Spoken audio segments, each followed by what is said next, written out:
Hi, welcome to Happier Ladies. We're sisters who discuss all things related to work, family, and personal growth. We draw inspiration from everywhere, especially from you, our listeners, to keep moving forward with joy and laughter in the big adventure that is life. 1 week at a time. I'm Azizi Williams. I live and work in the LA area. I'm a mom of 2 adult children, and I'm an education professional in the independent school world. I'm here with my sister, Malika Amandi. That's me. I'm a SoCal native living in Western Massachusetts, a mom of 2 littles, and I work in higher ed. In this episode, we'll recap our favorite moments from the Happier with Gretchen Rubin podcast and Happier in Hollywood hosted by Liz Craft and Sarah Fain. And then we ask pondering questions of each other. But first, Azizi, I have an update about the pond that I've been trying to get to. Yeah, for 2 years. This mysterious pond that eludes you somehow every time. What's the update? Well, I was going to go on Memorial Weekend, and it turns out it wasn't open yet. Oh, not your fault, I guess. Not my fault. Good plan. Unfortunately, I checked before I trekked out there. Good. The first 2 weekends of June, it's like open on the weekend only. And then it begins to be open every day, I think mid-June. Is that the update? That's the update. I haven't gone yet, but I'm still planning to. And then the other update is that I just kind of on a whim returned to one of the like water access areas that's closer to my house. What is a water access area? Like a place where there's water where you can get up to it for fishing. Like a river? Or it's a part of the river. Yes. It's like the oxbow. Okay. And just on a whim, dropped the kids off from school. And then I was like, let me just go down this path. Yeah. Haven't been down this road in a long time. And there's just these little lovely areas where you could sit, people fish there. And it just happened to be totally quiet and empty when I was there. Oh. And I just got out of the car and walked. And I was right up by the water. I was like, this is kind of what I want.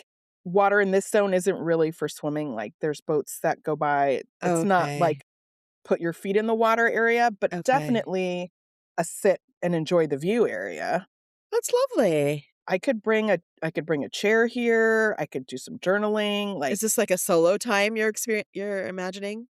Yes, I think so. Okay. And then another day, I guess this was this week, I did bring my camping chair. I did kind of sit out for a few minutes. It was a little too hot to stay and work or do anything. But proof of concept, I can have this looking out at the water experience. Oh, how lovely. Without living by the water or driving 40 minutes. It's so interesting because when I visit you, I feel like I pass water every day, multiple times a day. We're crossing this river that runs by your house. So you are someone who lives near water in my experience. So it's interesting that it's such a dilemma, or it's been a challenge to find a place to get close to it. Yes. Because there's so much of it around you. You're not wrong. It's just mixing up your everyday path and actually pulling over and sitting down or, And the bridge, what's that hike called? The trail rail or rail trail? Rail trail. You're walking over the water right at points, right? But you want to be really close to it. And I do. That's a different experience, I guess. Nice. Happy for you. Definitely none of that around me. We have to go to the beach. Well, maybe when you're out here, we can explore this. You can see what it's like. I think you've actually been to this area before. Okay. I feel like we have photos, but not with a chair and, a journal. No. That sounds great, but it doesn't absolve you of this pond responsibility. No. That's still on the list. Okay.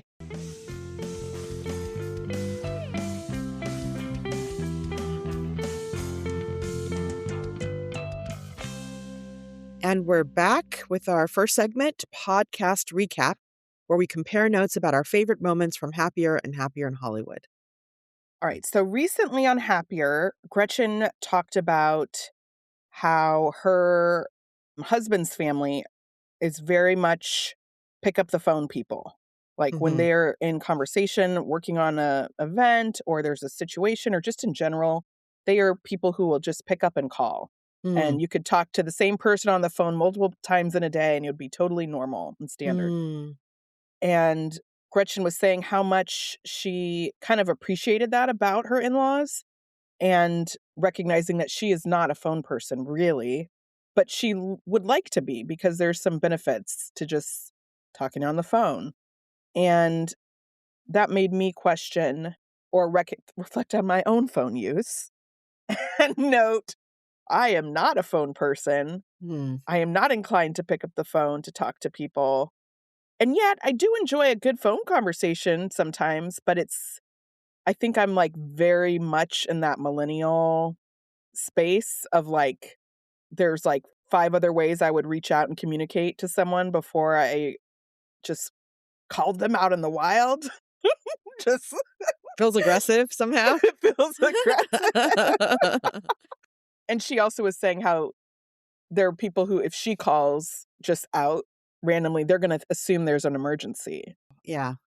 So, I think if you call me, I know you're probably one of the only people, you and Norm, that Mm. if I got a call from, I wouldn't assume it was something big What or about mommy wrong. and daddy? They call you, And right? mommy and daddy, you're right.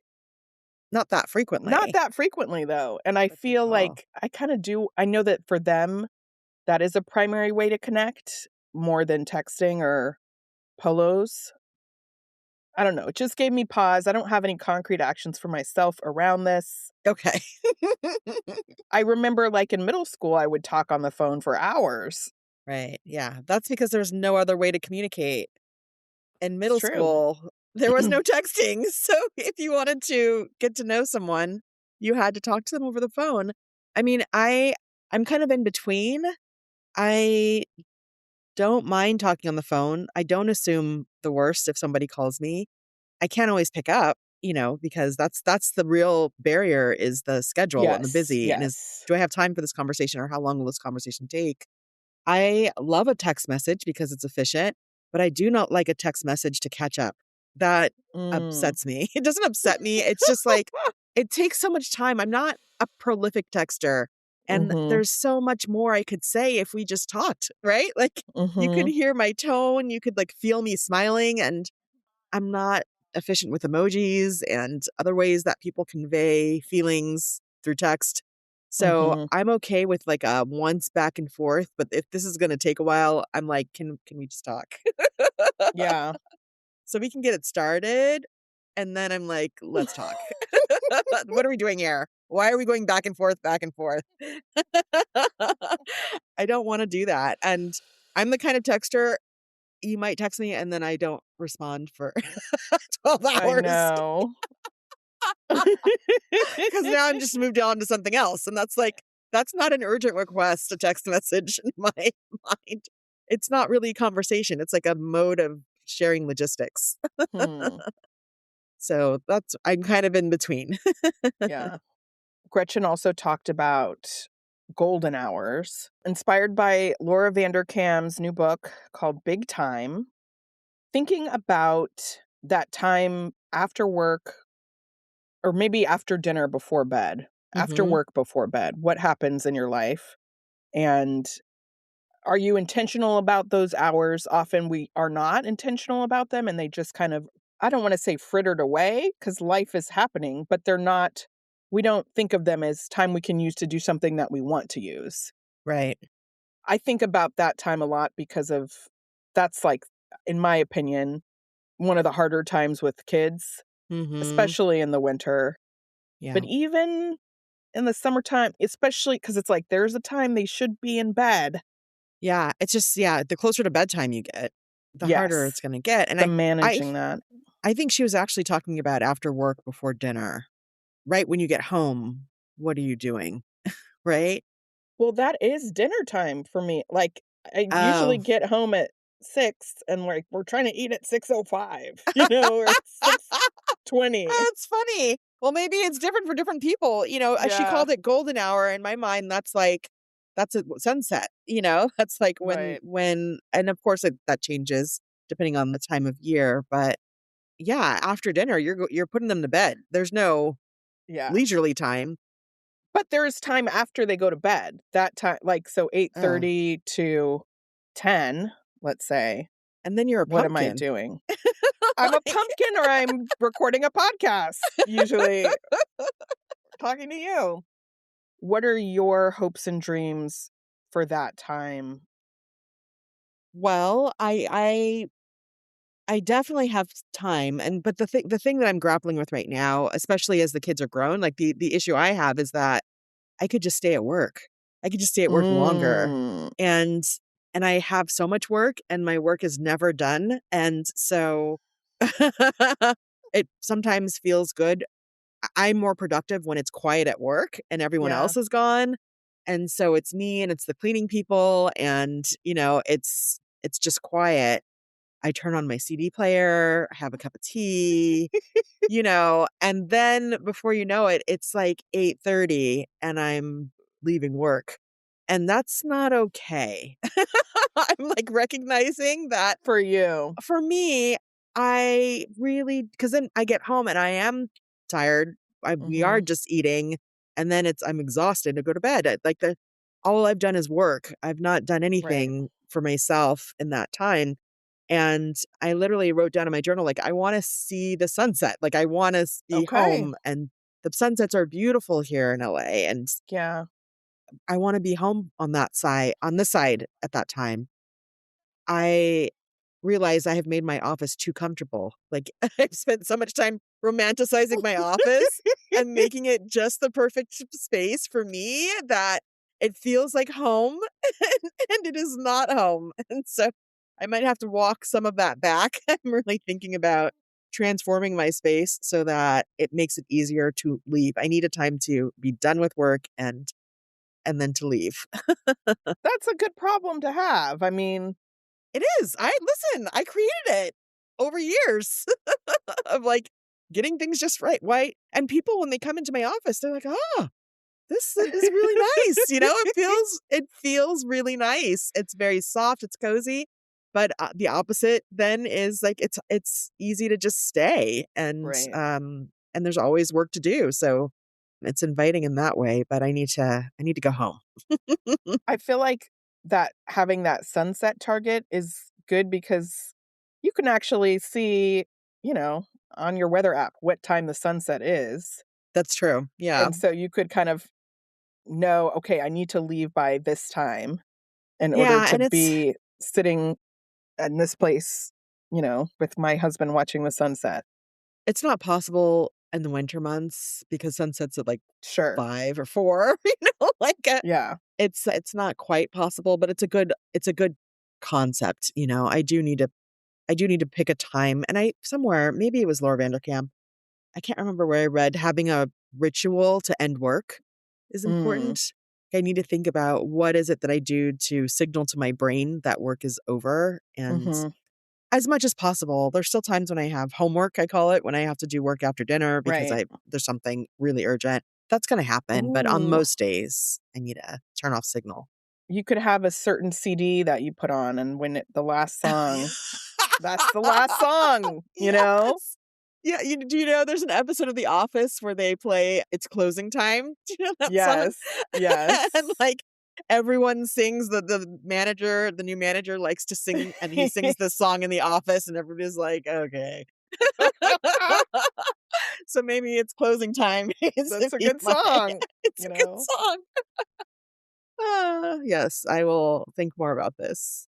I feel like what I need to do is just write down what happens in this time on my Mm, in my planner, because sometime at least 2 nights, it is podcast stuff, right. but then those other nights, well, the default now is reading, which I do Alright. enjoy. Hey, So, you find I'm time not to mad at read. that. I am logging those That's what pages. you're doing with your time is I do reading. feel like I would like to do some other analog things in that window, and if I Yeah. had a plan that I could do that, I could kind of chip away or Yeah. have a analog project, you know? Yeah. We should update our analog projects later. I had thoughts about that, but I don't wanna get into it now. But you're right, and I think that another strategy that she says is, like, your partner should take over. Like, you should have a Mm. day where you're not having to do it and you can do something else during that time. Oh, you Not mean not in the terms dinner of the bedtime. bedtime stuff, Right, yeah. exactly. If there was, like, one night a week where you could do Yes. something different and Norm could do something different. Yes. We are working up to that. Yeah. And I think now it's interesting, Norm was just out of town for a few days. It's clear now the ages the kids are at, like, it is a lot to do both bedtimes Oh, yeah. alone, but it's Yes. totally possible. We can both do it. So Yes, it's not like as a single not that it parent, was never not it is possible, possible. but, like, there were times when Quincy was smaller where it was just precarious because of his needs. It just felt Yeah, like it's not pretty. it wasn't pretty, and so I guess it is now more elegant. Like, it is now Yeah. more, Yeah, okay. you can maintain their routines and Exactly. still So, exist. Yeah. this would be a good time for us to assess that and make up again, it's just about the planning.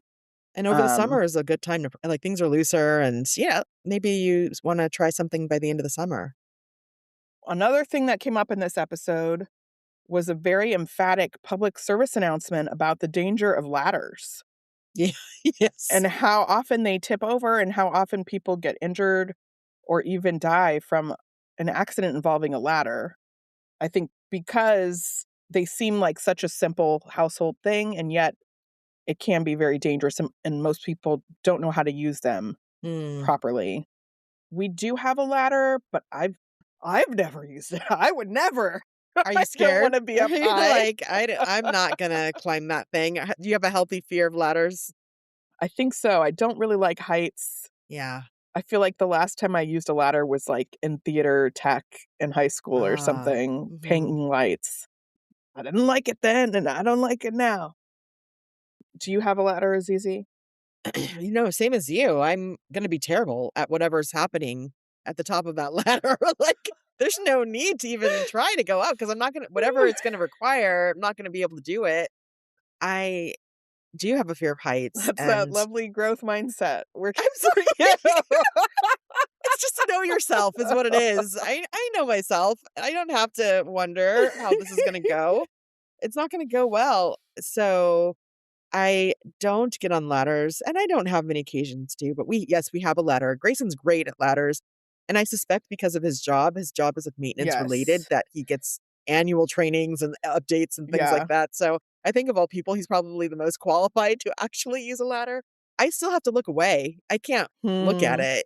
It makes me nervous, like, even at work, if someone's using a ladder who's qualified and trained, it's like, "Oh my gosh," it feels like Mhm.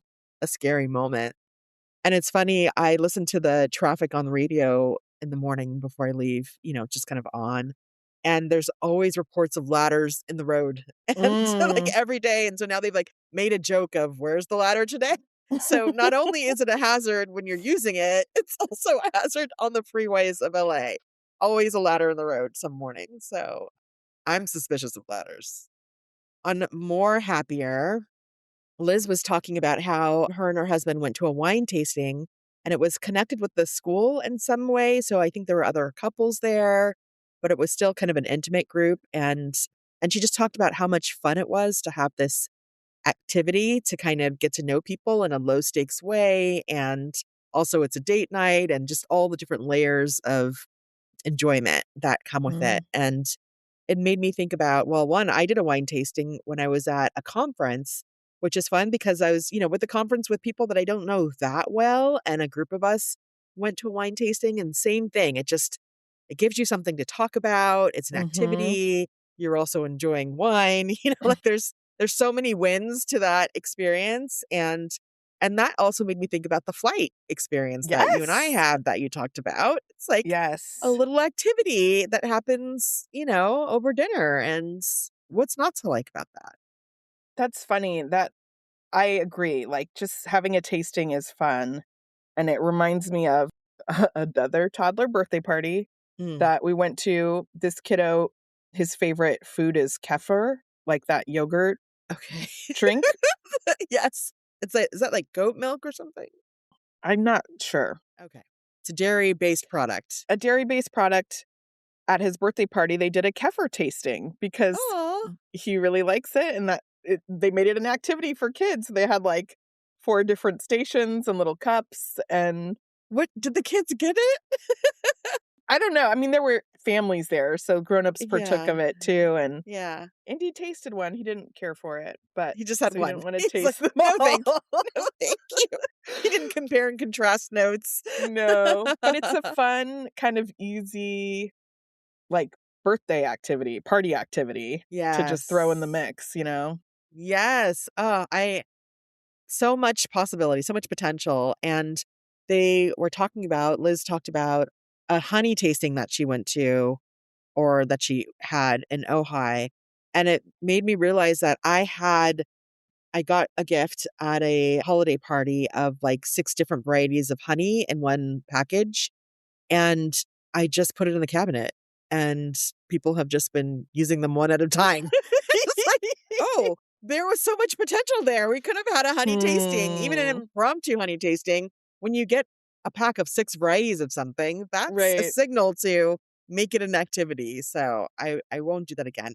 And I also had a jam advent calendar that I talked about, I think, over the holidays, and there were 25 different jams, Oh my and goodness. I at first was like, "I'm gonna take note of each one and figure out which is my favorite," but then after, like, the 10th jam, I just, like, I couldn't keep up with the jams, and then I was like, all of a sudden I had 5 I hadn't opened, and I probably still have jam that I have not tried, but if I had made it a party and an Right. experience, you don't when you have an advent calendar, you don't have to use it one day at a time. You can open them all That's up true. and right?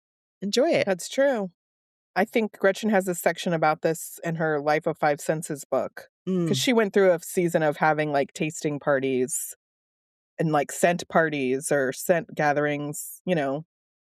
It's a thing, it's a vibe.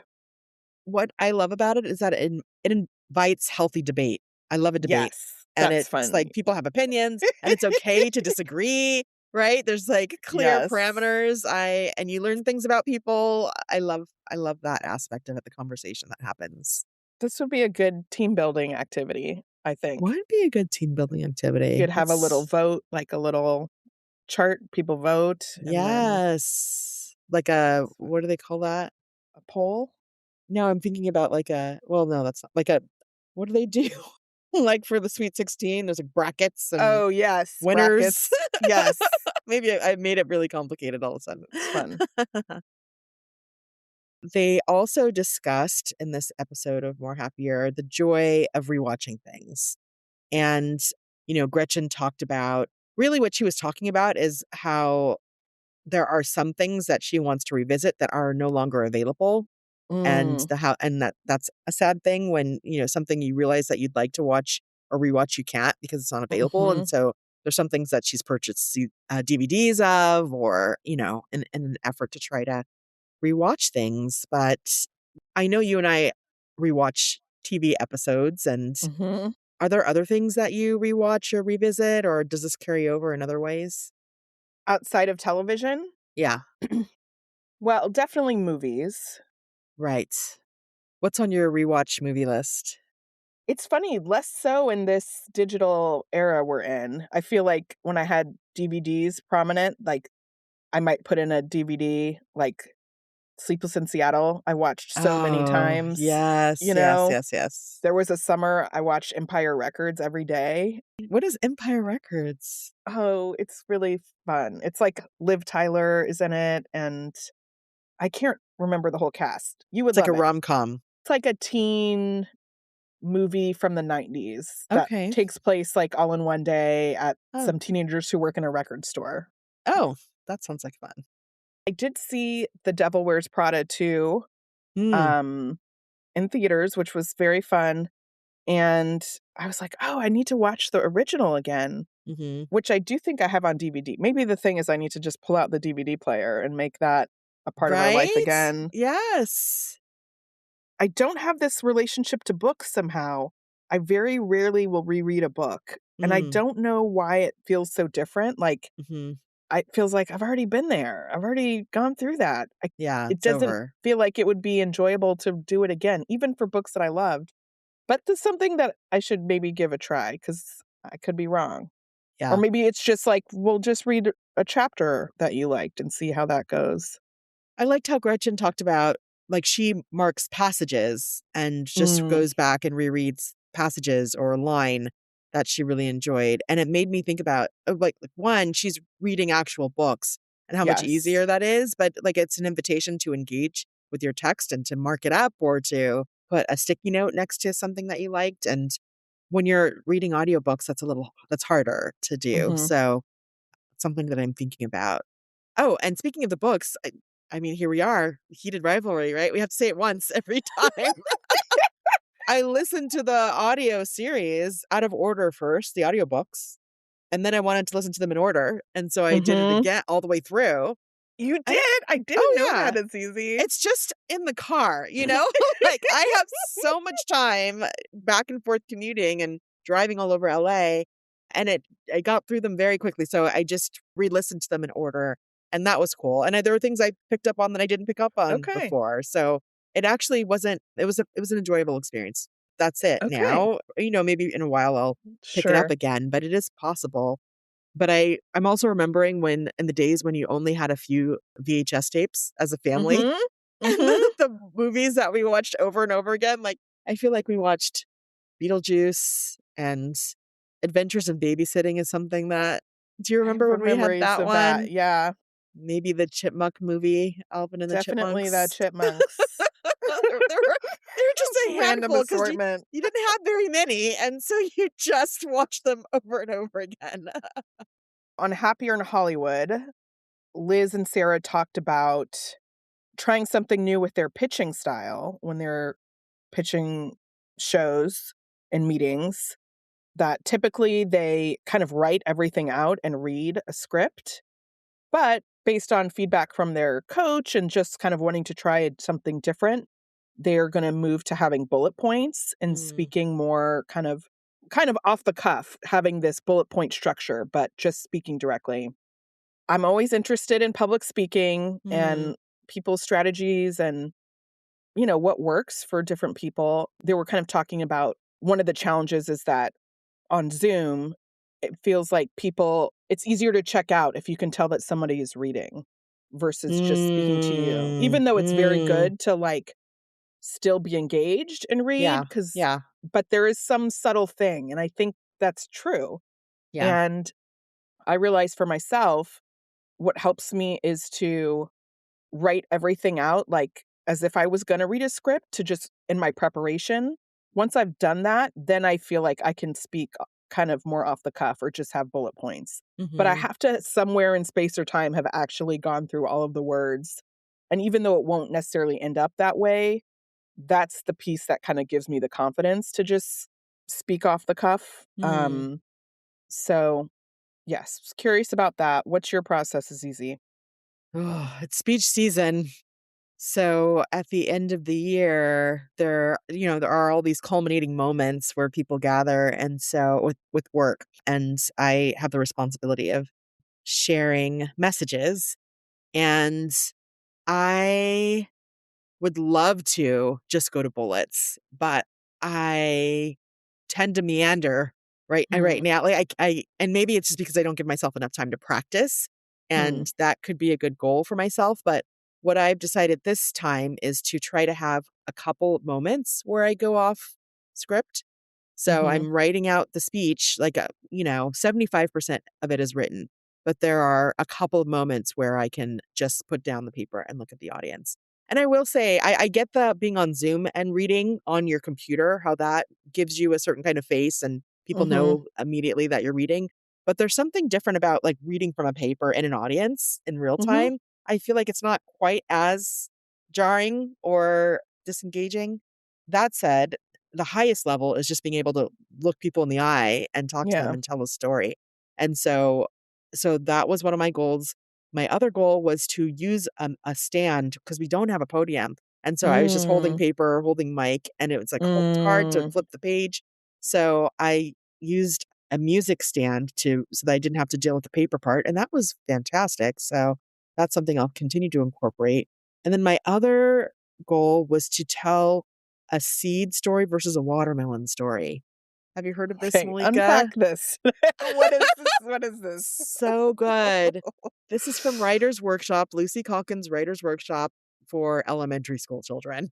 Okay, so Okay. when you're teaching a child how to write a story, you say, think about that seed moment, that small moment, and expand and go deep with details that describe Hmm. that small moment, as opposed to describing everything or like just talking about things in general, or big moments. Mm. Talk about like a small interaction. So it's a seed story versus a watermelon story is going to be more compelling. And so I've tended to talk about like just the greatness of things and of the school and of the class and these big broad terms, Mm. but I wanted to talk about a few stories.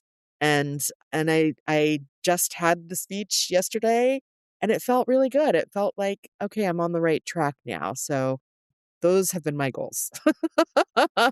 Beautiful. I love that or metaphor analogy. Yeah, seed versus watermelon. Yes. Yeah, and I talked before how I saw, at a conference a few months ago, Brian Stevenson talk, and he did an hour plus speech, no notes, nothing on the screen, no bullets, and it was the most amazing thing I've ever Mm. experienced. It was like, that's next level. That's like Mhm. the amount of work that would require, but that's the goal ultimately, Right. is to be able to just stand up in front of a crowd and say what you need to say. I mean, obviously this is a different context than Liz and Sarah, but still the goal. Yeah. I mean, this excites me because this is one of the things that's like our core humanity. You talked about storytelling a while ago, and Yeah. this is something that it's not the same to hear a machine read a whole thing, or that this Mm-mm. is like the AI can't do. This is like one of those real live things that only humans can do for other humans, and Yes. it will always be very valuable. It's never going out of style. It's No. always going to be the highest form of conveying a message, Yeah. is telling it through through story and talking with people. So it's always worth it to work on it. So I've looked again into Terry. I forgot her last name. Oh, yeah, Terry Silverman, Silverman, right? I creative did her rights. creative rights. I did her class a while ago, and it really helped me kind of get to the next level. And it's time for me to level up again. So I might be taking one of her courses soon. That'll be fun. Yeah. Let's take a break, and when we get back, we will ask each other pondering questions.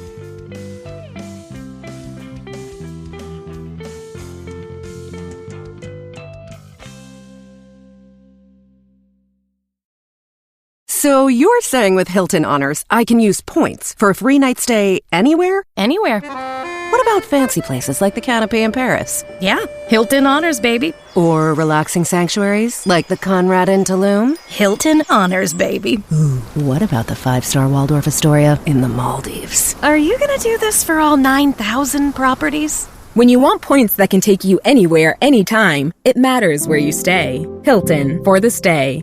Hey, I just Venmo'd you for rent. Nice. Now I can instantly spend it whether I'm checking out online with Venmo or using a Venmo debit card.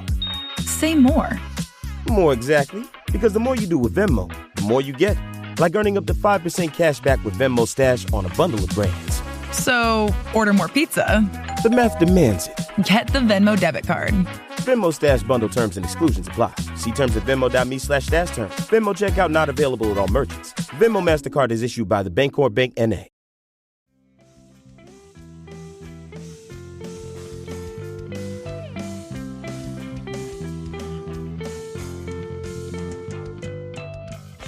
And we are back with Perspectives, where we ponder some of life's conundrums and curiosities. Malika, I have a few questions that I've been wanting to get your opinion on. It's not a big deal. Nothing is serious. No one is in trouble. Okay. They're just really small things. And I just would love to get your take on it. All right. You ready? Okay, here's the first one. So I got for Christmas a bottle of shower gel that I requested. I had never used it before, but I had seen reviews and felt like, oh, this is going to be something I love. It was given to me, and immediately I didn't like it. I don't like the Hmm. smell. It's fine another way. It gets me clean. It's just perfectly fine, but it's not a smell that excites me. And it's kind of a big bottle. And so I've just been using it. It's like a slog. I feel like I need to just get through this bottle. I can't give it to someone, I don't know. But I thought, let me ask Malika, what would you do in this situation if you had a bottle of shower gel that didn't excite you? I feel terrible throwing it out because it's Mhm. perfectly good and it works. It's just not the best. What do you think? Well, based on what I know about you Okay. and your love of shower gel, I do love shower gel. Yeah. if you don't like it, that says a lot because you Yeah.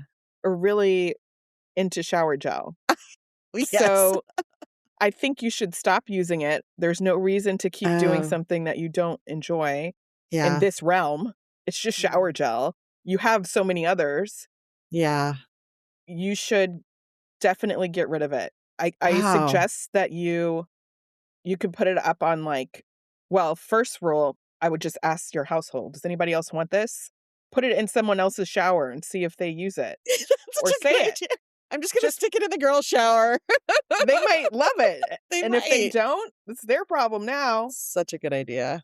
Mommy might be interested in it. No, I can't. I feel like I Okay, can't leave my household. That's too okay. weird. Well, the other thing is, so on Buy Nothing groups, this happens a lot. People will have a product that they haven't used all of, but they don't wanna throw it out, and there are people who are like, "Oh, I love that scent. I'll take Hmm. it." Hmm. You could also put it into a different bottle if you feel like No, that okay. feels so rude. It's Okay. like so intimate a product. I don't know, maybe because it's been in the shower with me. It's I don't not. want You're to using a let pump. anybody You're not, I know, putting your hand but in there to it's scoop it in the out. shower. I feel like we're It's acquainted now. clean I in the don't shower. know. I feel like maybe should I save it for later? Like a Don't shower save it for emergency? later. No. You will Okay. never have a shower emergency where you need to use the thing you don't like the smell of. Okay. Let go. Push Let it. it go. Give it away. Give it away in whatever way that is easiest for you to do. And honestly, if it ends up in the garbage can, it's a sunk cost. It's not saving anyone's life. It's not ideal, but Right. it will be okay. This has lifted a weight off of me, Malika. You don't know how I have thought about this every time I'm in the shower. And since Christmas, right? 'Cause it's a big bottle. I've had it for a long time. And I am excited about the future shower gel now that will replace it. I get to now get something new that maybe I like. So thank you for that. And maybe in the future you request a smaller bottle of a thing you don't know, you This is know? the whole thing about scale. I need to actually write it down because it's hard when you're online shopping or Yeah. requesting things to really grasp in that moment. How big is this thing that I'm asking for? So you're right about that. You're definitely right about that. Or Okay. maybe I need like a shower flight, right? I You can would ask kill a shower for flight. small bottles of Yes. multiple scents. Shower flight. Let's do that. Here's my next question. Are you ready? Mhm. So for 3 weeks now, I have received a newspaper on Sundays from the Los Angeles Times. And the first time I was like, "Oh, okay, this is clearly a mistake." Hmm. Or maybe it's not. Maybe it's a promotion, and I was delighted. And then it happened again, and then it happened again. And now I'm like, "Wait, You're should on I a list. say something to somebody? Like, is someone Hmm. not receiving a newspaper and I am receiving their Hmm. newspaper?" There was a time probably 3 no, 4 or 5 years ago that I signed up for the paper. I wanted the actual paper to be delivered. I was at a different address at that time, and it was for about a month, and then it just stopped mysteriously, and I could not get it to start again, and I just gave up. I was like, "Okay, I guess just Hmm. getting a paper is not for me." So then, 5 years later, to all of a sudden get a paper again, unprompted, I don't subscribe anymore to the Los Angeles Times, felt, I don't know, is this a moment where I should do something? I don't think so. I think you should read the paper as it comes. See Okay. you like it. You could check in with your neighbor to make sure it's not theirs. That's a good idea. Just like a Just say next door text, like, neighbor. "Hey, I've been getting this. You know, are you Yes. missing the paper?" Yes. And if they're not, because you live on a cul-de-sac, so it'd be weird if it was wasn't just somebody next to you or, Right. Yeah. and then if not, there's not a lot, we don't need to be proactive to correct something that is good. It's like in the Frasier, let's break it back down to Frasier. Yes. Everything comes back to Frasier or The Office. When Marty's like accidentally gets more money out of the ATM and Oh, keeps trying that to was a return funny it. episode. Yes. Like, And they keep giving him more money. exactly. Like, I'm sure if it is a mistake at some point, it will be rectified on its own. Yes. I don't think you need to use your precious time and resources to like address this thing that is good, that is happening, that is actually something that you want anyway. Yes. So I'd say accept it as a newspaper from the universe and read it while it comes. And then if it goes, it goes. And maybe you'll decide you want to subscribe then. But until then, let it Enjoy run its it. course. Okay, well, I do have an update on this issue. Oh, already? Okay. Already. Just yesterday, I was going through my old mail and I saw a postcard from the Los Angeles Times. And they're like, congratulations, you've been randomly assigned to receive a free paper from now until November. Wow. Isn't that a commitment? I'm going to get a free Sunday paper until November. A commitment on their end. On their end. Yeah. Randomly assigned. That's interesting marketing. Isn't that interesting? Like, that's quite an approach. And in November, I probably will subscribe, so maybe it will pan out for them because it's something I've always wanted anyway. And they picked up, maybe they saw my old emails where I was like, please send the paper I have paid for. Back in 2019, But yeah, I thought I would give you that update. Well, you should have led with that. No, then because you don't have to do anything. When I initially asked the question, I didn't know that. I didn't have that information. And so I just got that information very recently. So I wanted to share that with you. Okay. Well, congratulations. Thank you. I feel like I won the lottery somehow. Okay, ZZ, my turn. Okay. So what would you do? I just need a quick pep talk. Speak into my life. Oh. Our backyard is quite large and it feels overwhelming to me. I have a lot of ideas about zones and things, but I have not been able to really move forward. And I don't know if I should just like divide it into quarters in my mind and just focus on one little zone. There's certain elements, we have the mud kitchen, there's like a water table, but they're just kind of eaten up back there. Like they're, those just small elements. And so I could also just let it go and not do anything, but it feels to me like unmet potential. And it somehow have not been able to really move forward. Is there something that you want to do that you're not able to right now? In the backyard, you mean? Mm-hmm. I guess I don't like that when we host, it feels like haphazard to me. Like, oh, grab that chair from over there and let's, I could do it. I could put a tablecloth on. We have a table. We have some seating. Yeah. And it's fine, but it doesn't feel like easy or effortless in a way that maybe if there was more intention around that. Mm-hmm. And we definitely don't really use it that often. Because of that? I think so. I have another question. Yes. The set that you have outside, you do have a table and some chairs. How did you get that? They were here when we moved. Okay. And then there was another set that somebody was giving away that we kind of just took, but those chairs are like kind of terrible death traps, like for children. And so are they still out there? They are. They're kind of rusty and in the corner. The terrible death traps have just gotten worse. They're still out there. Okay. I think that you need to not think of the whole yard and just think about the social zone, like the zone for socializing, and just that's it. Just focus on that one area. I think that you need a gazebo or something that's going to contain it as that space, and just focus on getting a new set. Like the table seems fine, but I would get rid of all the chairs And maybe the table too. I don't know. Like, is it easier to just buy a new set? If you are willing to invest in it, which is the Right. first thing, like how much money do you have and how much are you willing to invest?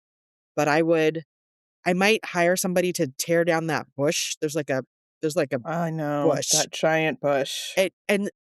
Listen, someone with the right tools in 2 hours, it would be Yeah. gone, and you would that would change the sight line out there. And Mhm. then you need a shade structure and a set to just, I mean, then you just focus everything on that set. You could do like battery operated twinkle lights. You could have an outdoor tablecloth to bring some color. That is what you should just focus on. Okay. That's it. But maybe getting rid of things first is the first step. Mhm. Can you put them on your curb? Yes. Put them on your curb. Okay.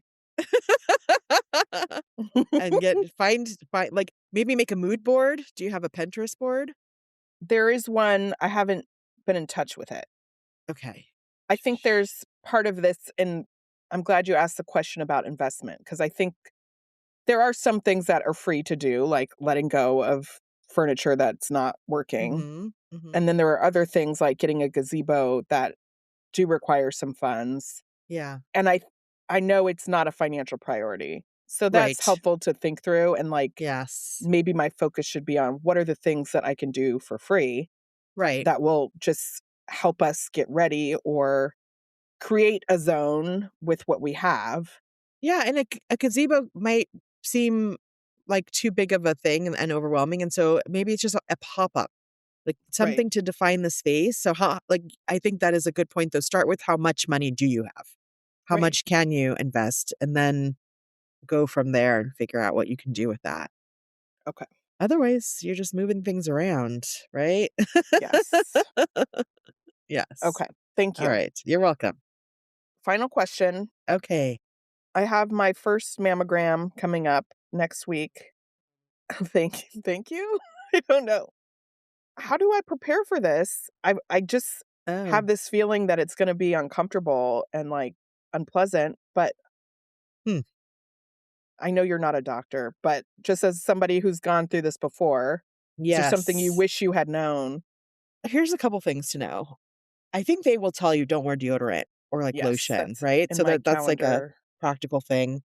And then you want to wear an easy off top, right? Okay. Because you're gonna be changing into a gown in a tiny little closet. In my experience, there's like a Yes. changing area, and so think about what you can get in and out of quickly from the waist up. Okay. Okay, so think about ease there, and then the this is just my experience, right? Mhm. Some people have said that it's painful. It's not painful for me. I Mhm. haven't experienced as pain. What I experience is very awkwardness. You're very intimately close to someone who's navigating your boob into Okay. this machine, and the machine flattens your boob like a pancake. Like you're just like you're smushed, and you're smushed as you're like leaning in different ways, and yeah, so it's like a big machine. There's places where you put your hands to hold on so that they can get different angles. So there's a technician who is just all up in your boob and Right. smashing it in different ways to get different angles and pictures. For me, that's the most awkward part. Like I don't and then you have to hold your breath at different parts. I don't think I don't experience pain or acute pain. There's some pressure. It's Okay. uncomfortable. It's awkward. Hello, person I just met who's touching me. Sure. But other than that, it's fine. How long does it take? Do you remember? I think it took like 20 minutes. Okay. Maybe like, the whole waiting is longer, but like it feels like maybe 20 minutes and I'm actually in the machine Mhm. doing these different angles. Okay, that's very Yeah. helpful. My pain tolerance, I think, might be a little higher than others, but it's just pressure. Yeah. Yeah. All right. It's going to be great.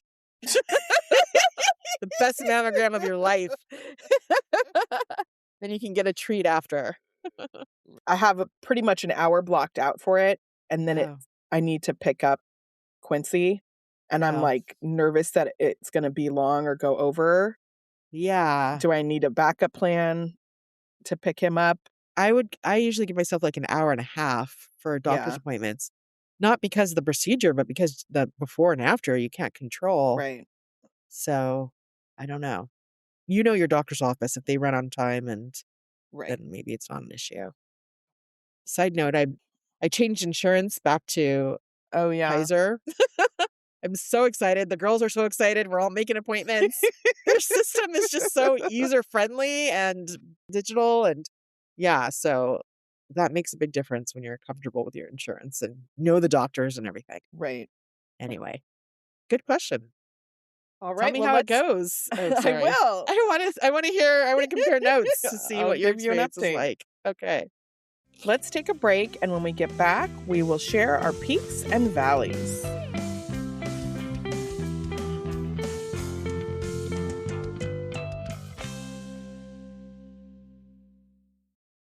This episode is brought to you by Google Health. Stop chasing someone else's definition of health. What matters is what's healthy for you. Google Health offers a new kind of coach built with Gemini for effortless tracking, sleep insights, and holistic coaching tailored to you. Visit googlestore.com to learn more and start a new relationship with your health. Requires Google account, Google Health app, internet, and Google Health premium subscription. Features subject to change. Availability and results vary. Not intended for medical purposes. Works independently of Gemini apps. Check responses for accuracy.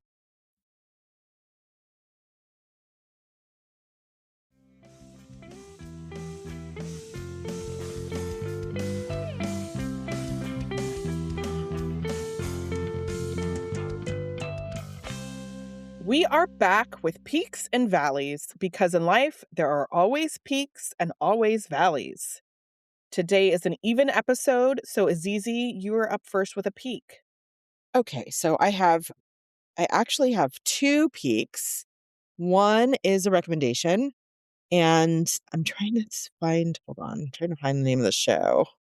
Let me make sure I get it right. Okay.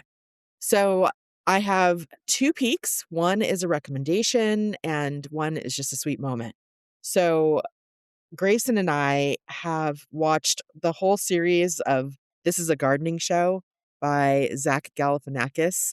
And Zach Galifianakis is a comedian. He was in The Hangover. He did a talk show Between Two Ferns, I think it was called, which was really funny. And so he's just this really funny, kind of silly comedian. And he has gotten into gardening. And so each episode goes in depth about a particular type of vegetable. And he's talking to experts. He's waxing poetic about this, vegetable. And then the other thing that's really sweet is that there's segments where he's talking to kids about it. And so that's always cute when you're asking kids things and kids say funny things. And because he's improv, he his reactions around what they say and their banter is hilarious. And it's just like ambient TV, it's in that zone of just feels good. It's gentle. It's nothing's, serious, but it's also really funny. So I would highly recommend This Is a Gardening Show. It's on Netflix, I believe. Yeah. And then my other peak is that, in the revolving door phase of life, my kids are here and we all voted on Tuesday. It was time to vote. And I use a voting guide that I've passed down to my family. We all use it. And so on Tuesday, Ilea and I filled out our ballot together. And then we had to turn in our ballots. And so I was just going to drive it down or ask her to drop mine off. And she was like, no, we should walk there. I was like, what? What? She's like, it's just down the street. Like, why don't we walk to turn in our ballots? I was like, all of us? We're all walking down the street? Because I'm such an LA person. I was like, when we can just drive? And she's like, yes. So we all walked, including Alea's boyfriends, and I came along, and so did Bo, the dog. We walked to Jackie Robinson Park, and we actually went into the polling place and gave them our ballots. And it was a very sweet moment. That was a good use of golden hour after work. Yeah. It was productive. So really this peak goes to Ilea for suggesting that we take a family walk somewhere. Fun. It was really fun. And it was like, I was proud of her because, she reached out, she reminded me, we made a plan, Mhm. and it was a fulfilling our civic duties. Yeah. That's great. I love that. Yeah. What's your valley, Malika? All right. So my valley, I was kind of in a productivity mode, like power hour style, getting through the to-do list. And one of my items is to get a passport for Quincy to start the process.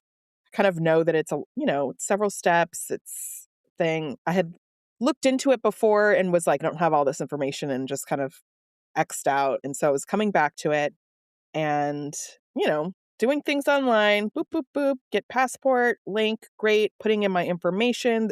This is a lot easier than I remembered it being. Why did I put this off for so long? Boop, boop, boop, pay this fee, doot, doot. And then see the notification, this is not a government website. Basically, the branding changed after you paid.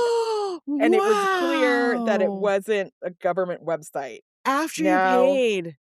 the prior steps all looked very similar to what the federal government website looks like. So Yeah. it was different, but it had their branding. And then I went back and looked, and there's teeny, teeny, tiny print if you scroll all the way down throughout that says this is not a government website. So I was going quickly and basically realized that the scam is probably too strong of a word, because it is an actual company. They provide a service, which is to fill out the government form and send it to you in the mail. But you could have just done at that an for free. exorbitant price. Yes. And you still have to pay your government fee, the Right, fee yeah. for. Yeah. So anyway, I'm felt so sorry, Malika. just that feeling of wait, what? Oh my Yeah. goodness. And of course, it's a lot of sensitive information. And I went through this whole rabbit hole of Reddit, and other people have done this because it's the first search result that comes up. So they're primed to get people who are moving fast and just want to get this. And it's been a whole saga. I was able to get some money back, but not all of it, because they had already processed, they move very fast on this. So of course, within, an hour, they had already shipped my whatever. And even anyway, ultimately it's just paying for this lesson that I will hopefully never have to encounter again, of take your time, look for the .gov. Right. If it feels too easy, it probably is too easy when it comes to paperwork and that kind of thing. So that is a peak. I'm sorry. That is a valley. That's definitely a valley. And it happens. They're so good. They're so savvy. Right. I shared with you a scam that I was involved in, where my bank called me and said I needed to change accounts, and there was fraud, and it went on for so long, and it turned out it was fraud. It's the person calling me, and when I hung up with the person who called representing the bank and called my bank, they're like, someone was trying to scam you. It's such a violation. You feel vulnerable in that moment. But just remember, those systems they use are sophisticated and are designed to confuse you. So that's tough. Now, it's interesting because you shared that you went down a Reddit rabbit hole, and I'm like, I have never been down a Reddit rabbit hole. That's your instinct, is to go to Reddit for validation, or to what find happens out in what Reddit? happens to real people doing real things. Have you experienced this thing? Other people can and share. Other people had shared the exact same website and thing that I used. I see. Their experience with the customer service, which is, gave me confidence to reach out, to know that I'll probably be able to get some money back, if not all. I see. But I was mentioning this to a friend in the, how's your day? What's going on? Kind of thing. And she was like, oh yeah, I fell for that one too. So this is really a public service announcement, because when Grayson was doing his passport, I was kind of there with him, and he, I think, almost used this also, because it's the first, it is the first thing that comes up, and it does look so convincing. So this is a PSA for anyone out there trying to do your passport, or I think what he was doing was global entry. Same situation. But Make yeah, sure you're double dealing check. with a government website, that it says .gov, Yeah, and really read the fine print. can happen to anybody. And it does. It happens to a lot of Yes. people. Well, that brings us to the end. Azizi, let's leave on a happier thought. What are you going to try this week? Well, I'm going to continue thinking about my office and how to make it slightly less comfortable or how to make it a place that can leave when I need to leave. What about you, Malika? I'm going to put those rickety chairs out on the Yes. curb. Let it go. Yeah. They probably will get taken by somebody. So, That's wild, but even better. yeah. I should ship my shower gel to you and you can put it on the curb. Someone will take it. Oh, boy. Thank you for listening to this episode. You can find our show notes in the episode description. If you like us, please rate, review, and tell a friend, and don't forget to follow us. Send us a message at happierladies@gmail.com. Our show was edited by Magnus Bjorgum, and our theme music was created by Wyatt Muncie. You can find us on Instagram and YouTube at happierladies and at happierladies.substack.com. All right, Malika, have a happier week. Have a happier week, Azizi. Bye. Bye.